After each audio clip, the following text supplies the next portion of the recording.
Move.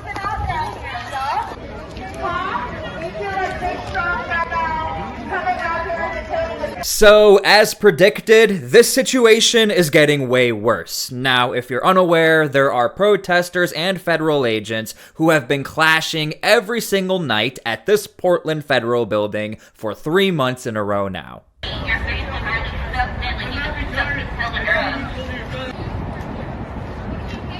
We are now seeing suspicious vehicles parked in front of the federal building, and the person who parked it there ran away. So we've reached a new point in this storyline. Basically, protesters are way more emboldened now. We'll talk about that in a second. And federal agents have no choice but to meet that energy and to clash back against the protesters. So we're going to be talking about all of these new events. Now, before we start the video, make sure you guys please like the video. It's the #1 way you guys are helping this channel, but it also helps others see the videos as well, and people need to see what the heck is going on in Portland right now.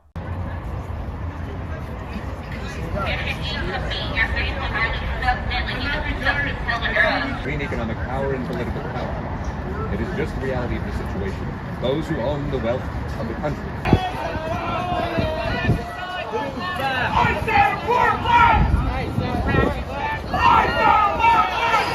Okay, so let's start with this. Basically, out of nowhere, this vehicle showed up to the Portland Federal Building, parked, and the guy inside of it ran away. But the shocking part about this story, the license plate does not match the vehicle. I'm not gonna say what the license plate is, where it was, but let's just say it's in another state way far away from where Portland is. It's not even the same make or model, nowhere close, and a lot of us are scratching our heads like, okay, what is this? Of course, the federal agents had to think maybe there could be devices inside the vehicle, but understand this, it could be anything because these protesters are officially emboldened.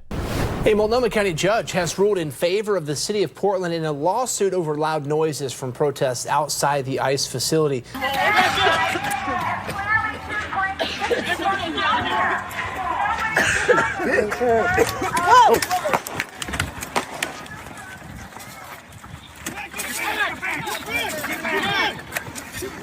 Now that the local judge has said the police, they don't have to show up, these protesters are quite literally seeing this as, okay, we can do whatever we want, and now we are actually seeing the federal agents say, well, if you're going to throw projectiles over the gate and try to hit us, we're going to come back at you. In fact, you're going to see some new tactics we've never seen before.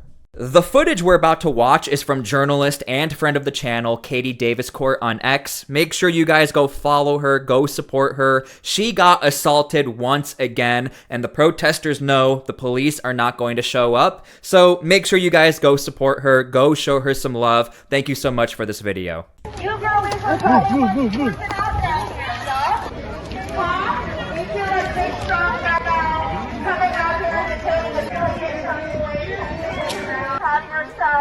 You got your hair all braided, your neck. Why are you pushing peaceful protesters off of public property and fucking pushing us around and crazy enough? Let's just point out the obvious. You can hear the megaphone in the background. Again, the city was being sued for the police to show up to squash the noise at the very least.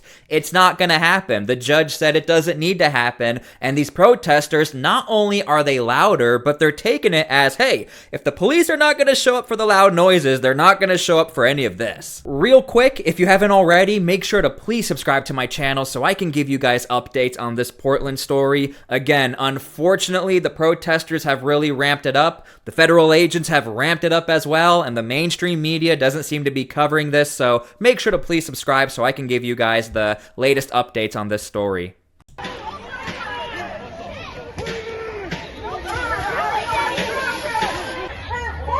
I also want to point out the police, Homeland Security, they are now far out from the federal building. We haven't seen this in a while, and you'll also notice they now have riot control shields. They've never used that. This is a completely new tactic, but it's evidence to show us that the Homeland Security officers, they're literally going to push back now that they have riot control shields.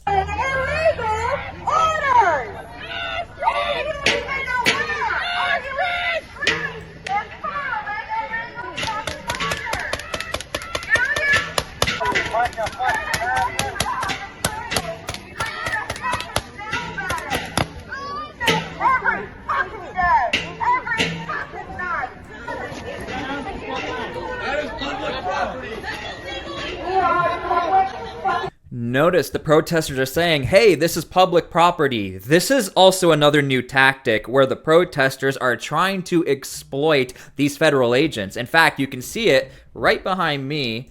Somebody was filming the federal agents, and they're like, hey, you're on public property. They take the footage, they put it on the internet, they try to re-edit it and say, look, we're being attacked on public property. These federal agents are, way past their jurisdiction. Until you came and stopped us in the middle of the street. So what's your fucking issue, bro?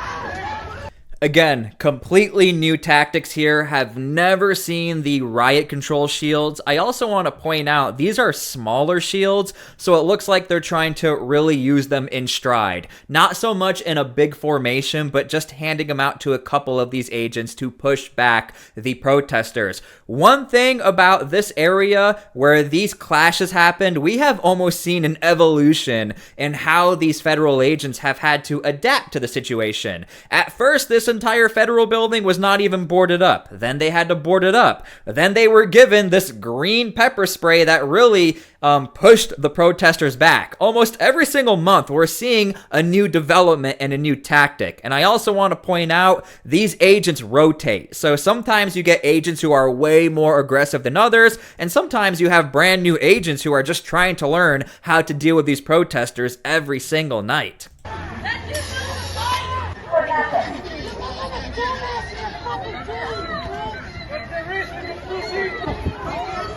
Bye bye, elbow patches.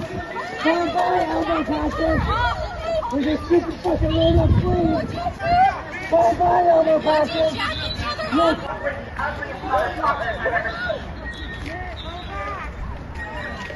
I also want to point out the encampment in the background. If you've been following this channel, you know this encampment was supposed to be disabled. Even the local news said, the camps, they need to go down. The camps are back. In fact, they've nearly doubled on the sidewalk. And they're also putting all of their equipment, the protesters are putting all of their equipment right on the school property. This local school is being forced to move, and the school has blamed Homeland Security for everything, even though the protesters have damaged the school. They've put all of their equipment over here, and kids are supposed to be learning and enjoying life, yet they now have to leave and move because of these protesters. You must feel so confident now, girlfriend. You guys gonna go back there and have a children together now? Is that what you're gonna do? You're like big strong girl, man. You gotta get that. Don't you? Oh, look at that. Why is there so many of you? You scared activists? Why is there so many of you? Why are you so scared of unarmed people?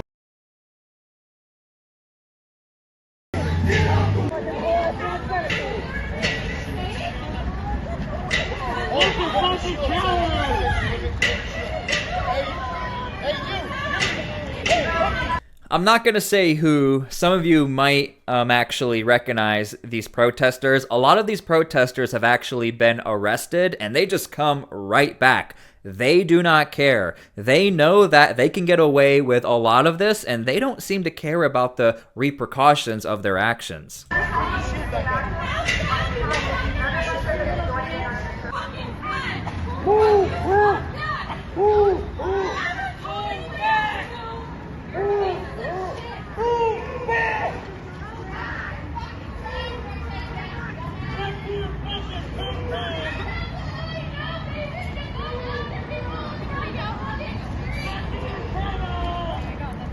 I want to point out right here, this person is live streaming. We can actually see that. Again, if you're following the story, you know that a lot of these protesters, they either have these 24-hour live streams going on, trying to get donations, trying to get support. Everything you're seeing is to garnish support. It's to try and weigh down these federal agents as far as the physical aspect of things, trying to actually physically assault them, the mental aspect of things, trying to call them out individually, trying to find out who their families are. This is why I cover this story. For some reason, the mainstream media doesn't realize how intense this situation is. And yeah, it's not good stuff. We want to make sure we have more peace in this world, but unfortunately, this part of Portland has really showed us there have been some really bad clashes between the protesters and the federal agents. The journalists, our friends who are trying to cover this story, they've all been hurt, they've all been assaulted, but they still want to go back and report this story for me and you. The next footage we're about to watch is from another friend of the channel, Mr. Ryan Amateur. Make sure you guys go follow him on X. Just last night, he was actually punched in the face and he had a cigarette put out on the back of his neck. I will make another video about that. It's very intense stuff, but let's just go ahead and check out the new footage he has.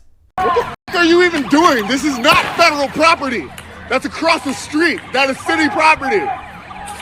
Like, y'all are in violation of the permit of your working orders. So, like I've been saying, and this really validated that, the protester is saying, hey, what are you doing? You can't come over here. This is public property. You are going against, what you're supposed to be doing. You're going to be sued. And for those of you who are new here and you're scratching your head like, who the heck is this guy? What's going on? These protesters are here every single night in hopes of trying to get these federal agents in trouble. They're trying to do anything they can to report it to city council and say, hey, look what they did. And then the city council is trying to figure out a way to get these agents out of here. The contract cannot be canceled. So again, the council doesn't know what to do. The protesters don't know what to do other than show up every single night and cause chaos. Right? Like, y'all can and will be sued. What the f is wrong with you? Whoa. What's wrong with you? Yeah?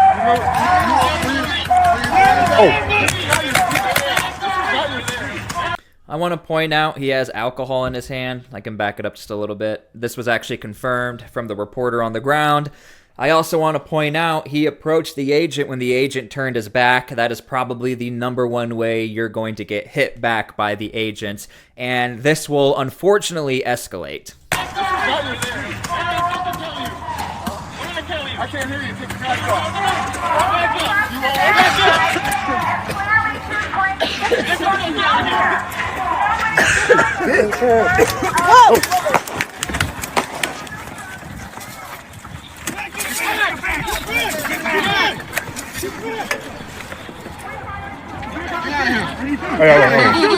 Go over there. Come on, man, get the hell out of here, man. You're gonna get. Wait, which way? Okay. So that right there was actually a federal agent telling Ryan to get the hell out of the way, man, you're gonna get sprayed. One thing that's rather interesting is that the federal agents are respectful of the journalist. Whether or not you support those agents, the federal agents do not go after the journalist. But I also want to point out, if you have been following this story, again, you're probably noticing, holy cow, the federal agents, they're not joking around anymore. And these protesters are finding out left and right. Just a month ago, that protester could have gotten away with saying, oh, you stink, and then even walking towards him and then walking back. You can't even do that anymore as a protester. And again, when I talk to the journalists on the ground, they are saying the #1 cause of all of this is the fact that the judge in the area said the police, they don't have to show up for the noise complaint. And from there, it's like a domino effect.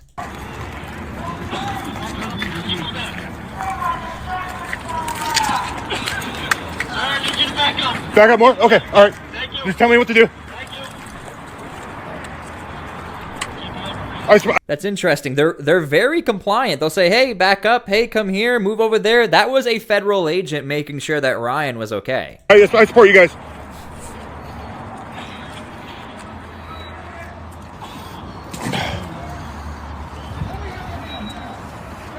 Got a little bit in my eye.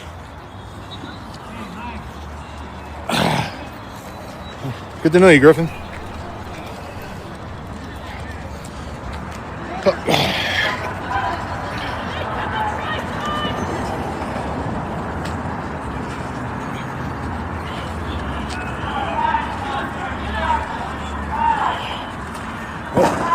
see you, Griffin. Good knowing you, buddy. Now, the guy who was arrested was actually on the local news not too long ago and was asked about the loud noises, ironically, and he said, I don't have a problem with the loud noises, I have a problem with the Homeland Security agents. I thought I would throw that out there. For those of you who've been following this, you might remember who that is. But yeah, again, you can really see there's tear gas everywhere. You can hear the loud noises. You can hear like explosions in the background from the tear gas. So this is not a good situation. I don't think this is laughable. I think it's actually unfortunate that we can't find a solution. These protesters keep showing up. These federal agents don't have a choice. If you're going to show up, we're going to show up also. And this is happening every single night. And you have city council who doesn't seem to have a problem with it. They're on the side of the protesters. They fully admitted that. The city council, instead of blaming the protesters, they're fully blaming Homeland Security and trying to figure out how to get rid of Homeland Security. All right, so I hope you guys enjoyed this video. Again, make sure to go follow and support the journalist. There's only about 3 journalists who are covering this story. Every single one of them has so far pretty much been punched in the face. They've been attacked by these protesters. If those journalists leave, we don't have a story. I don't even know how I'm going to cover it as well. So again, thank you guys so much for being here. God bless, and we'll see you guys all later.